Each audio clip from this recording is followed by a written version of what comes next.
Hello everyone, welcome back to my channel.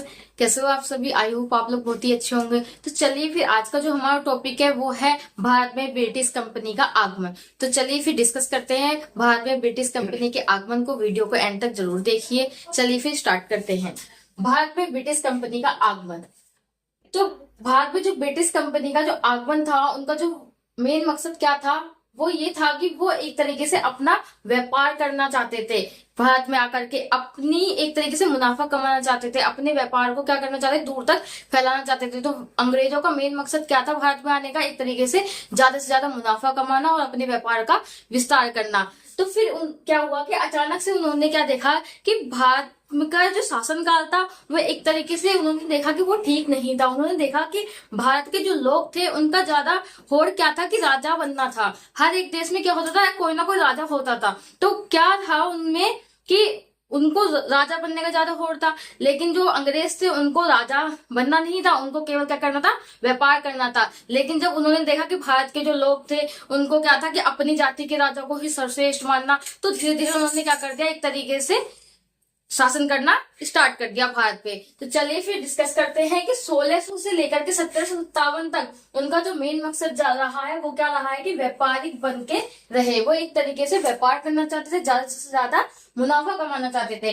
फिर क्या हुआ कि 1758 से लेकर 1947 तक उन्होंने एक तरीके से क्या कर लिया, भारत पे शासन करना स्टार्ट कर लिया। देखो, अंग्रेज जो भारत आए थे वो अपनी जो अंग्रेजों की महारानी थी एलिजाबेथ के एक तरीके से क्या था, उसकी परमिशन लेकर के उन्होंने भारत पर एक तरीके से अपना क्या किया, अपनी कंपनी की स्थापना कर ली। तो एलिजाबेथ के शासनकाल को क्या कहा जाता था?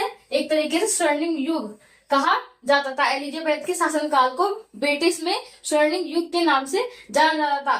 क्या हुआ कि उसकी एलिजाबेथ की परमिशन मिलने के बाद 31 दिसंबर 1600 ईस्वी में 31 दिसंबर 1600 ईस्वी में विशाल व्यापारिक संघ की स्थापना की। क्या करी, एक तरीके से उन्होंने अपनी कंपनी की स्थापना करी, जिसका नाम क्या था, the governor and company of merchant of London trading into east Indies. इस कंपनी में क्या था, एक तरीके से अनेक शेयर होल्डर भी थे। चलिए फिर आगे देखते हैं। कंपनी की पहली यात्रा जो हुई थी, कंपनी ने जब अपनी स्थापना कर ली थी 1600 में, तो कंपनी की पहली यात्रा 1601 ईस्वी में जब कंपनी का जहाज कहाँ पहुंचा था, इंडोनेशिया गया था। इसके बाद क्या हुआ कि सर्वप्रथम 1608 में कैप्टन हॉकिंस, कब, 1608 में कैप्टन हॉकिंस के नेतृत्व में क्या हुआ कि कंपनी का पहला प्रतिनिधि मंडल हेक्टर नामक जल जहाज से, हेक्टर नामक एक जहाज था, मोस्ट इंपोर्टेंट क्वेश्चन है, हेक्टर नामक जल जहाज से भारत में कहाँ पहुंचा था, सूरत पहुंचा था। और उन्होंने अपनी पहली फैक्ट्री की स्थापना कर दी। उस टाइम क्या था कि ये जो इनकी पहली फैक्ट्री की स्थापना हुई थी, वो एक तरीके से इनकी पहली फैक्ट्री जो थी वो एक तरीके से इनकी पहली फैक्ट्री अस्थायी थी, जिसमें जहांगीर की परमिशन नहीं मिली थी इनको। उस टाइम क्या होता कि वो अपनी फैक्ट्री का एक तरीके से क्या कर रहे थे, निर्माण कर रहे थे, अपनी फैक्ट्री की एक तरीके से बिल्डिंग बना रहे थे। तो ये था, इन्होंने क्या किया, अपनी पहली फैक्ट्री का क्या करा, एक तरीके से अस्थायी फैक्ट्री थी इनकी, इसको परमिशन नहीं मिला था। इसके बाद क्या हुआ कि पश्चिमी तट पर इन्होंने क्या किया कि मुस्लिम पट्टनम में अपनी पहली फैक्ट्री बनाई थी, जो कि कहाँ थी, सूरत में थी। कहाँ थी, सूरत में थी। फिर कैप्टन हॉकिंस ने अपनी फैक्ट्री को क्या करने के लिए, एक परमिशन लेने के लिए, अपनी फैक्ट्री को बनाने के लिए, भारत में बिल्कुल वर्चस्व स्थापित करने के लिए क्या किया कि कैप्टन हॉकिंस कहाँ गया, सूरत से जहांगीर के कहाँ गया, दरबार में गया। जब कैप्टन हॉकिंस जहांगीर के दरबार में गया तो कैप्टन हॉकिंस को जहांगीर ने उपाधि दी, और कौन सी उपाधि दी इसको, खान की उपाधि दी, इंग्लिश खां की उपाधि दी, इंग्लिश खां की उपाधि दी। किस, जहांगीर ने किसको दी उपाधि, कैप्टन हॉकिंस को उपाधि दी। फिर 1611 में जब कैप्टन हॉकिंस को इसकी परमिशन मिल गई तो 1611 ईस्वी में अंग्रेजों ने पूर्वी तट में मछलीपट्टनम में अपनी दूसरी फैक्ट्री की स्थापना कर दी। फिर 1613 में क्या हुआ कि सूरत की फैक्ट्री को एक तरीके से क्या हुआ, स्थायित्व मिल गया, अपना उसने वर्चस्व जमा लिया। तो अस्थायी जो फैक्ट्री थी आपकी, अस्थायी फैक्ट्री जो थी वो कहाँ पे लगी थी, अस्थायी फैक्ट्री जो थी, क्वेश्चन पूछा गया है कई बार पेपर में कि अंग्रेजों की जो अस्थायी पहली अस्थायी फैक्ट्री कहाँ पर थी, तो वो थी सूरत में। उसके बाद इनकी जो स्थायी फैक्ट्री की स्थापना हुई वो कहां पर हुई थी? इनकी मसूलीपट्टनम में। मसूलीपट्टनम में, मसूलीपट्टनम में इन्होंने अपनी स्थायी फैक्ट्री की स्थापना करी। उसके बाद आते हैं कि 1615 में क्या हुआ कि ब्रिटिश सम्राट जेम्स प्रथम के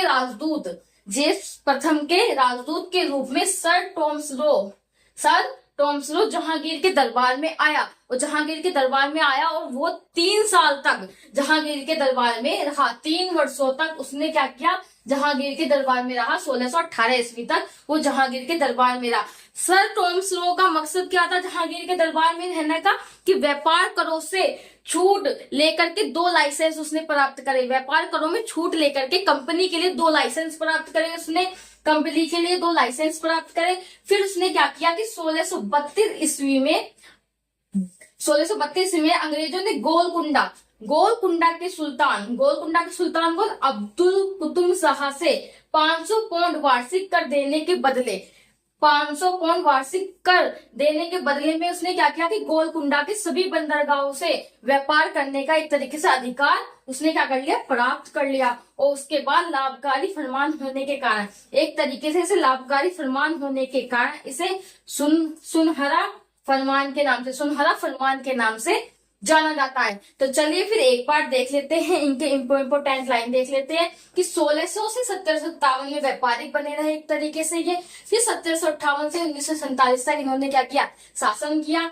फिर सर्वप्रथम 1608 में कैप्टन हॉकिंस ने क्या किया कि हेक्टर नामक जहाज से भारत से सूरत पहुंचा। उसने पहली फैक्ट्री की स्थापना करी। और जो पहली फैक्ट्री की स्थापना हुई थी वो कहाँ हुई थी? सूरत में हुई थी। बट वो अस्थायी हुई थी क्योंकि जहांगीर ने परमिशन नहीं दी थी फैक्ट्री लगाने की। इसके बाद क्या हुआ कि 1611 में अंग्रेजों ने पूर्वी तट पर क्या किया? मछलीपट्टनम पर दूसरी फैक्ट्री की स्थापना कर दी, जो कि क्या थी? स्थायी फैक्ट्री थी। और इसकी स्थापना कहाँ हो गई थी? मछलीपट्टनम में हो गई थी। फिर 1615 में सर टॉम्सलो ने क्या किया कि वो जहांगीर के दरबार में आया। 3 साल तक रहा जहांगीर के दरबार में और करों पर छूट लेकर के 2 लाइसेंस उसने क्या किया? एक तरीके से प्राप्त किए। और 2 लाइसेंस प्राप्त होने के बाद उसने क्या किया कि 1632 में अंग्रेजों ने गोलकुंडा के सुल्तान जो कि अब्दुल कुतुब शाह से 500 पाउंड वार्षिक करके बदले उसने क्या किया कि गोलकुंडा के सभी बंदरगाहों पर अपना व्यापार और अधिकार जमा लिया। तो आगे आप देखेंगे